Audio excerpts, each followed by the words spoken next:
April 29th, 2020. Hi, my name's Tom Yakopin, and this is the Tom Yakopin Podcast.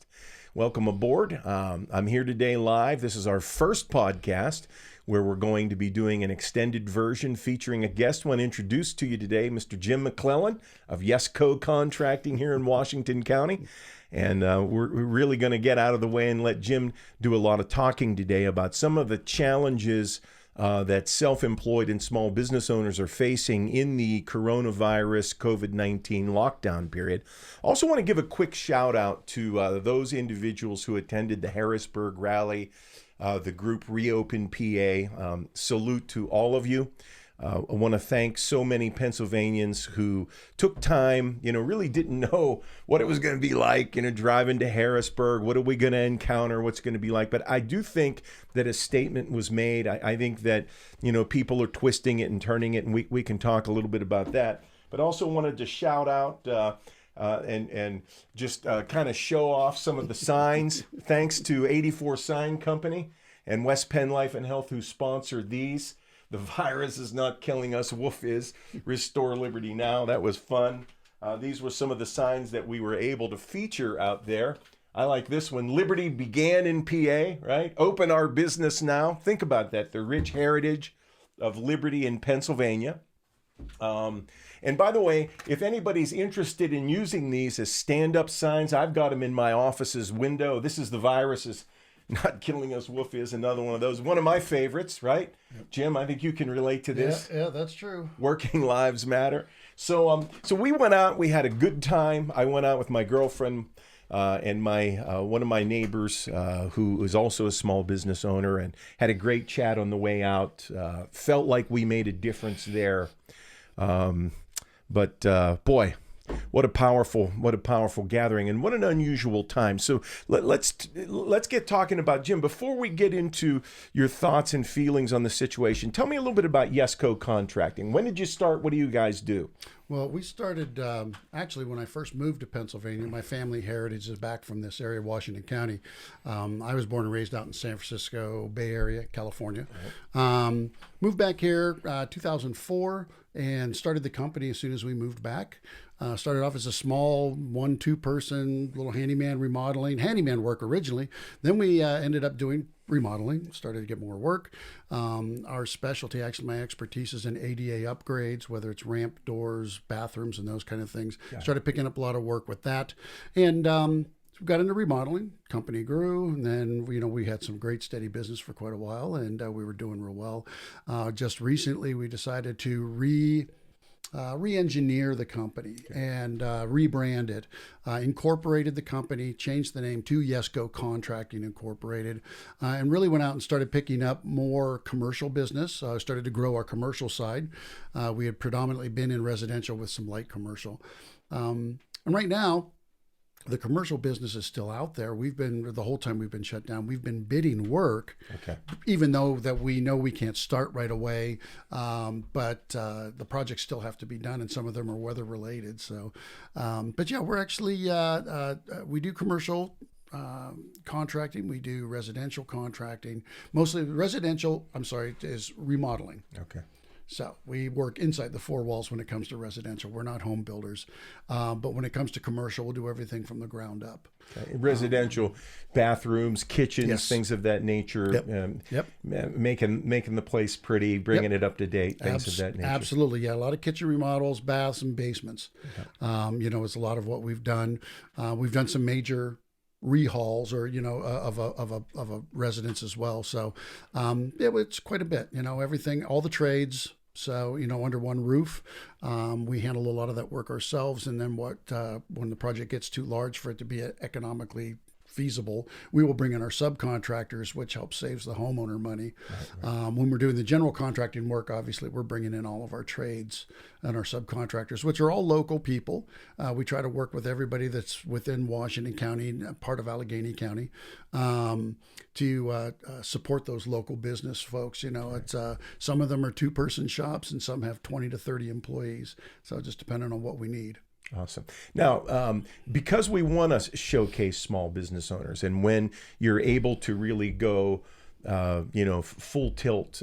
If people are looking to support small business, if people need that residential job, the kitchen, the bathroom, the makeover in the house, or they might want to contact you about commercial work, how would they get a hold of you and learn about Yesco so that they could secure your services or meet you and perhaps get a quote on the work that you do? Absolutely. We do have a Facebook page. We also have a website, which is www.yescocontracting.com. YESCO, YESCOcontracting.com.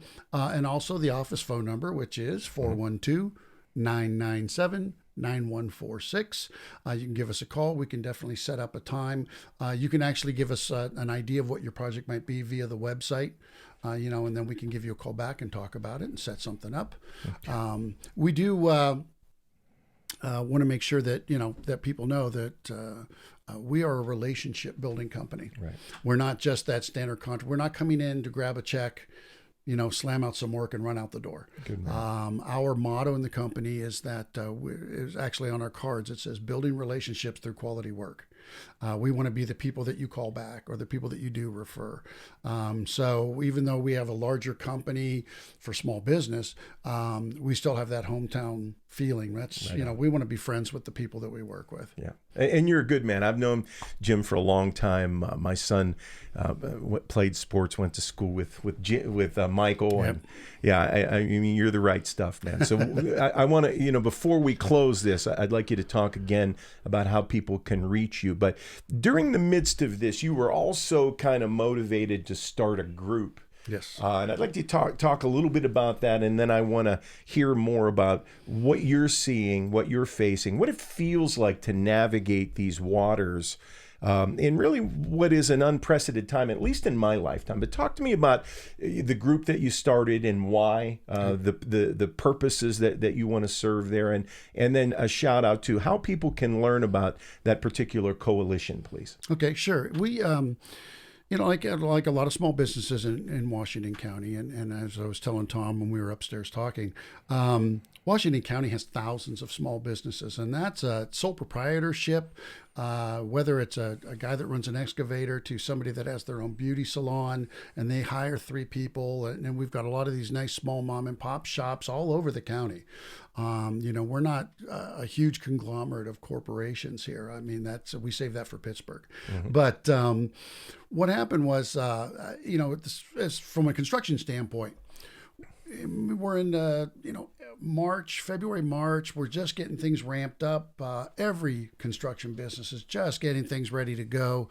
As we're making our way into the summer months, you could definitely tell the highway construction was running, and we were doing our part to get our jobs lined up for the summertime.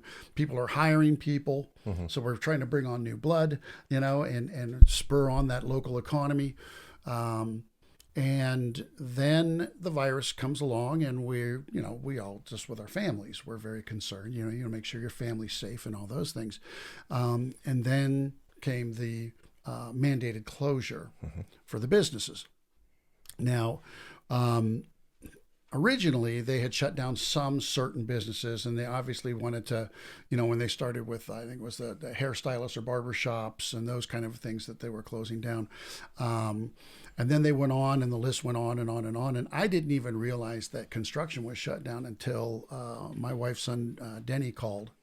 And he said, we're not working Monday. He wasn't working at his company. And I said, why? I said, you supply gas and oil. Your company supplies construction and all these other types of specialty things.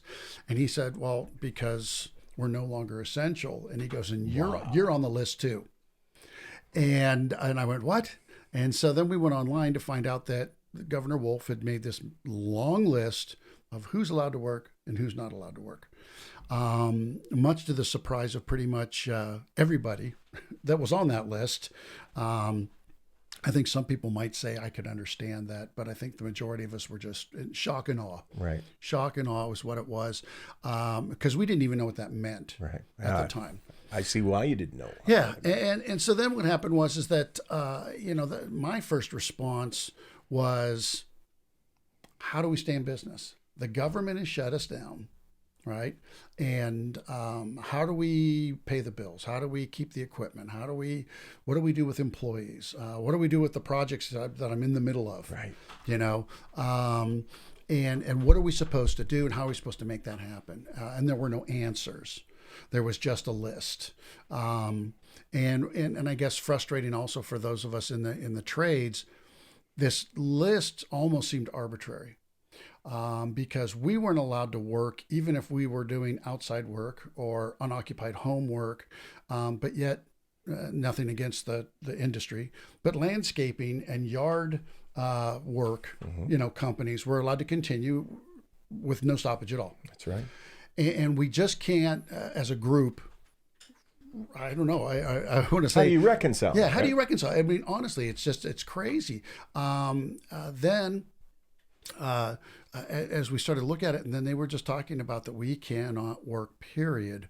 So we looked to the state at this point because they were the ones that put the foot down. And we're not getting any answers. We don't. The news is swaying one way or the other. That's all they're really talking about are the numbers of how many people have the virus, how many people are dying of the virus, what county, and all that. It's more of a body count than it is by the way, the country is coming to a screeching halt. The state of Pennsylvania is coming to a screeching halt, and we're not really sure what that means. Okay, so I became very frustrated as an individual and a business owner, right, and a family man as to the fact that the government is telling me I cannot do what I need to do to make a living, right, to feed my family, to keep my house, to keep all these things that I consider to be what those inalienable rights that we're supposed to have. Rather essential too, yes, right? Yes, oddly enough, that it's that's what we're supposed to have, and this is what we've always worked for. Right. And I don't care what your job is, you have a job to support a family, Right. And some people have very intense jobs. Some people have jobs that aren't as intense, but everyone I believe has the right to earn a living. I agree with you. And for the government to come in and say, you're not allowed to earn a living. And we say, okay, we understand that the public health, this is a crisis. And this was the first, I like to call it knee-jerk response, which is we have to get people to stop being close to people. Got it. So where's the plan? Okay. Every emergency group that I've ever been involved with, emergency planning, emergency response teams, whether it's the Red Cross or whatever, they have plans in place for different emergencies. Okay. And there's just no way that I can be told and to believe it that no one has ever thought, oh, what about a pandemic? Okay. And I don't care if it was man-made or natural or how it got here. Right. The United States government has no plan for a pandemic. And it's like, this makes no sense to me. But we can come up, my own personal opinion is we can come up with a great plan to help other countries when they're in trouble. Right. But when we get into it ourselves, well, now we're backpedaling and throwing stones. So my question was, as a business owner and a person, was, okay, where's my plan? How do we go forward from here? What are we doing? The next day, I believe it was, after all this kind of happened, that same week in March, St. Patrick's Day week, I think we were legally forced to shut down by that Saturday night.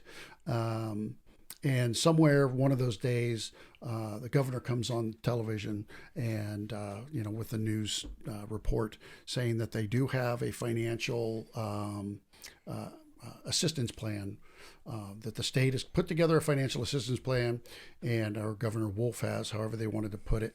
And you go to the governor's website, and there's a link there. And then, so we've, as individuals, woo-hoo, right? There we go. There's your life raft. Yes, we're going to the governor's website, and we want to find out. They're going to tell us what we can do, what's available, what kind